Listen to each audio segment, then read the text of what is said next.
उल्टापुर नाम का एक गांव था, जहां पर सारी चीजें उल्टी थी। घर उल्टे और तो और लोगों के काम करने का तरीका भी उल्टा। फिर एक दिन ये खबर शिमलापुर गांव के हरीश को पता चलती है और वो खुद ही अपनी आंखों से इस गांव को देखने के लिए आता है। वो देखकर कहता है, अरे ये क्या, यहाँ तो जैसा सुना था वैसी ही सारी चीजें उल्टी हैं।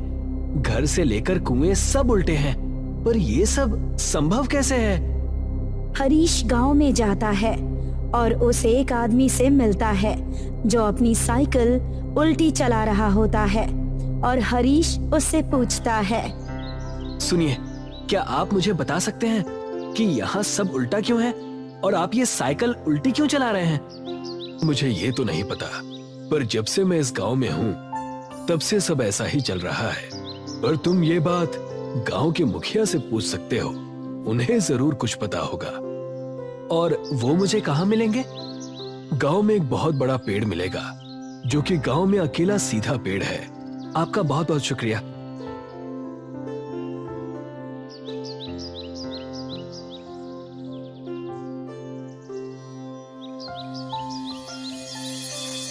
वहां से हरीश उस पेड़ के पास पहुंच जाता है जहां पर गांव के मुखिया खड़े रहते हैं।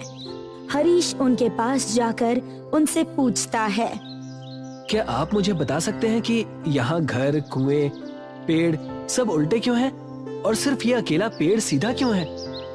बेटा, तुम कहाँ से आए हो और तुम ये क्यों जानना चाहते हो?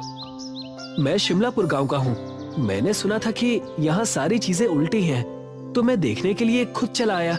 और अब जब मैंने सारी चीजों को अपनी आंखों से देख लिया है तो मैं बस जानना चाहता हूँ कि यहाँ सारी चीजें ऐसी क्यों हैं। फिर मैं गांव जाकर सारी बातें लिखकर उसे गांव में बांट दूंगा।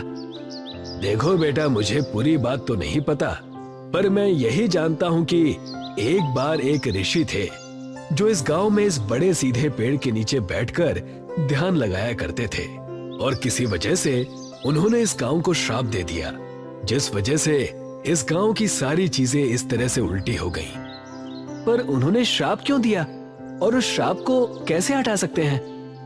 बेटा, ये तो मुझे भी नहीं पता, पर अगर तुम्हें जानना है तो तुम गांव के पुस्तकालय में जाकर खोजबीन कर सकते हो। शायद तुम्हें वहां कुछ मिल जाए। आपका बहुत बहुत धन्यवाद। वहां से हरीश गांव के पुस्तकालय में जाता है।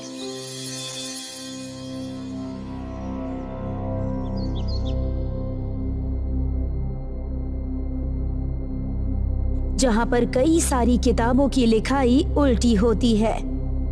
यहाँ के किताबों में तो लिखावट भी उल्टी है, इसे तो पढ़ना भी बहुत मुश्किल है। हरीश किताबों को पढ़ने की कोशिश करता है। वैसे ही उसकी नजर एक किताब पर पड़ती है जो कि बाकी किताबों से थोड़ी अलग थी। हरीश उस किताब को उठाकर जैसे ही खोलता है तो वो देखता है, अरे, इस किताब में तो सारी चीजें सीधी लिखी हुई हैं।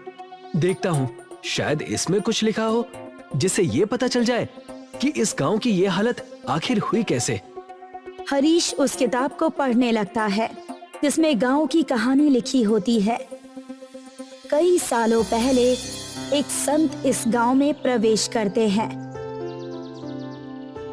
और बड़े से पेड़ के नीचे बैठ जाते हैं। उस समय गांव का नाम सीधापुर हुआ करता था और संत जी गांव वालों को सही बातें सिखाया करते थे। एक दिन संत जी गांव वालों को इकट्ठा करते हैं और उन्हें सूचना देते हैं।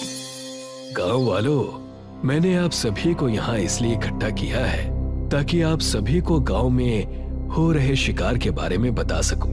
आप लोग जो मासूम जानवरों का शिकार कर रहे हैं उसे अभी छोड़ दीजिए, वरना इसका अंजाम पूरे गांव वालों को भुगतना पड़ेगा। ये बात सुनकर कुछ लोग आपस में कहते हैं, इस संत को यहाँ आए हुए कुछ ही दिन हुए और ये हम पर अपना राज चलाना चाहता है। तुम सही कह रहे हो, हम तो अपने शिकार का काम जारी रखेंगे।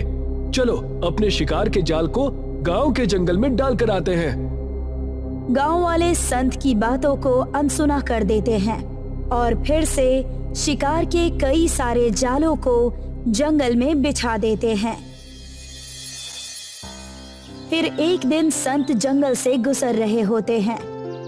ये गांव वाले शिकार हद से ज्यादा करने लगे हैं और ये सब कुछ अपने शौक के लिए कर रहे हैं। बिना वजह मासूम जानवरों को मारना बहुत बुरा है। जैसे ही वो ये शब्द कहते हैं, वैसे ही एक रस्सी उनके पैर में पड़ती है और खींचकर संत जी को पेड़ से उल्टा लटका देती है। लगता है बड़ा शिकार हाथ लगा है।